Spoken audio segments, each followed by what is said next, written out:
Aquaba to A Moment with Marta. As you can see, I was really feeling the Oasis in Ghana thing today. And a big shout out to Edith Akufo for teaching me how to do these lovely scarves.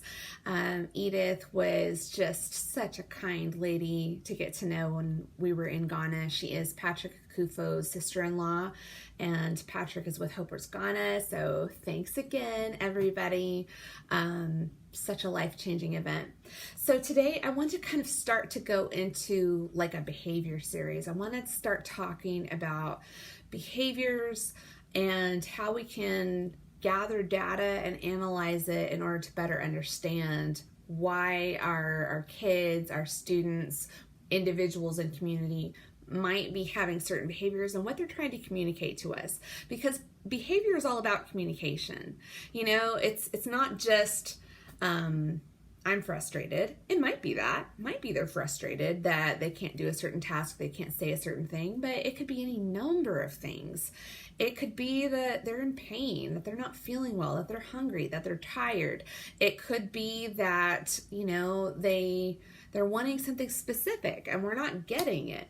So their behaviors are the way that they're able to communicate with us until we can kind of figure out what is going on, and then we can help them to come up with a better way of communicating that information to us. So when we look at behavior, I've kind of spoken briefly about it, but I want to go into more depth today.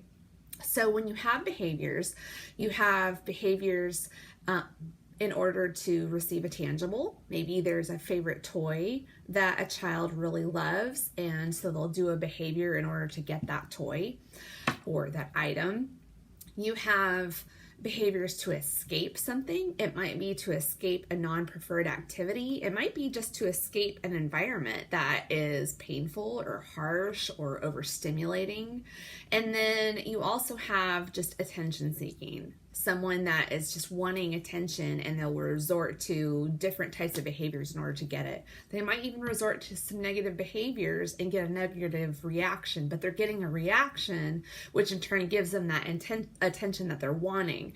So if we can break down what the behavior means, then it gives us a better idea of what they're trying to communicate, what they need, how we can fulfill that need, but done in a positive way, and doing it in an appropriate way. And then of course there's behaviors that just kind of are done automatically, whether somebody's in the room or not, whether you're in stress or not. Like, for example, I crack my knuckles all the time. I just find myself doing it, and it's not because I'm nervous, it's not because I'm stressed. I just do it all the time. I do it whether I'm by myself or I'm in a crowd. It's an automatic thing for me. There's like a sensation of release. I get some stimuli out of it, and it's just something I do. So that's more of an automatic thing. What we're going to focus on are those other three. So when you have a behavior, there's clearly something that happened just prior to behavior, and that's called the antecedent. So you have your antecedent, then you have your behavior, then you have your consequence. And the consequence in this case is not a punishment, it's just a natural consequence, what naturally occurred after the behavior happened. And it can be anything. So I spoke about when my son was 18 months old, and I had taken him to that Mom and Me dance class. And the first week was great. We loved it. We both had a great time. And I thought, okay. So we went the second week, and he was crying, and I didn't understand why he was upset. I knew that he had enjoyed it so much the first time.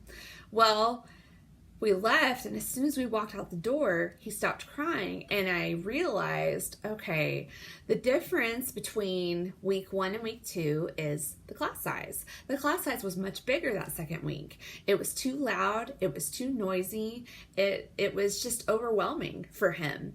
And so that was the trigger, that was the antecedent, was walking into a very crowded room. So then he cried, that was the behavior. And the consequence was we left the room. And as soon as we did, then the behavior stopped. So again, leaving the room was just the natural order of things. It was the natural consequence of him being upset. We left the room. And that's where I figured out that at that point in time, he just wasn't able to handle being in a really large group of people, which I get. I get like that too in really large crowds. And so for a while, we just stuck with really small, play dates and groups of people if we ever went out. And we avoided like really crowded rush hour times, if we ever went to the store or those kinds of things. So that's what we want to look at. And it can be for any kind of behavior. It could be for property destruction. It could be for self-injurious behavior. It could be for screaming. It could be for aggression. It really can be used for any kind of behavior. But if you can just kind of get some data collected, just write down what's the antecedent, what is the behavior, what's the consequence, and track that data for a specific behavior that you want to learn more about, that you want to understand in your child or your student better. Just track that data, gather it, collect it, figure out, okay, what is triggering this behavior? What is this child getting out of this? Are they getting an item? Are they getting attention? Are they trying to escape a situation, whether it's a non-preferred task or they're just overstimulated? And then they have the behavior, and then what's happening immediately after. And that's, again, just your natural consequence. Now, if you don't have time to grab a pen and paper, we don't all just walk around with clipboards and pens. I get that. Grab your phone and just do a little videotape. And then when you get back home, write down in your notes what your data is, so you don't forget it. It's fresh on your mind, and you kind of keep that data together. Some people like to do that so that their kids or their students aren't feeling, like we're just constantly writing down everything they're doing. That can be a little unnerving.